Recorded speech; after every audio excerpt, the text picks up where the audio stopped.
Пак ли идваш с тези думи? Второ лице, но същите лъжи. Мислиш ли, че ще ме задържиш с име казвано на всички?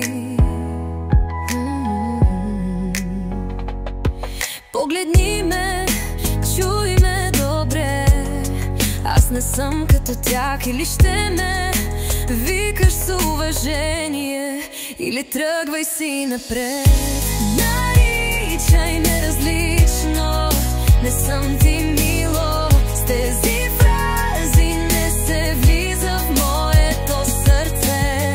Не ме искай временно, щом душата ти е тясно. Аз не влизам там, където липсва място. Наричай ме различно, не съм ти клише. Обичам истински, или всичко, или не. Писна ми от празни обяснения,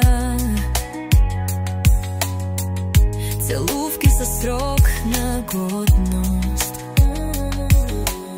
Обичам, но не давам назаем. Не съм ничия временна възможност. Ти си свикнал всичко лесно да получиш без да дадеш.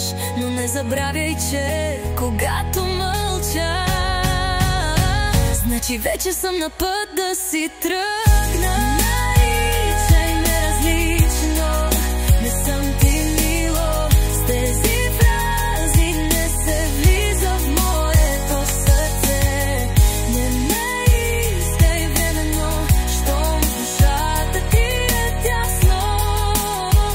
Аз не влизам там, където липсва място. Наричай ме различно, не съм ти клише. Обичам истински, или всичко, или не.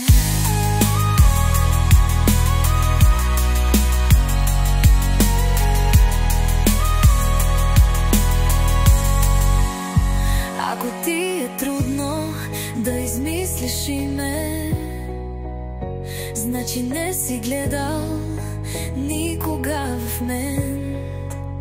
Не ме кръщавай с думи от навик.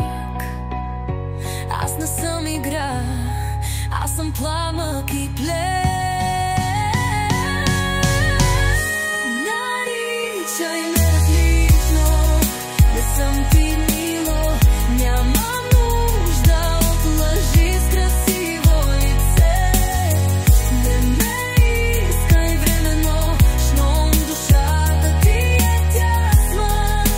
Аз съм любов, която идва с тежест и с блясък. Наричай ме различно, или замълчи. По-добре сама, отколкото с лъжи.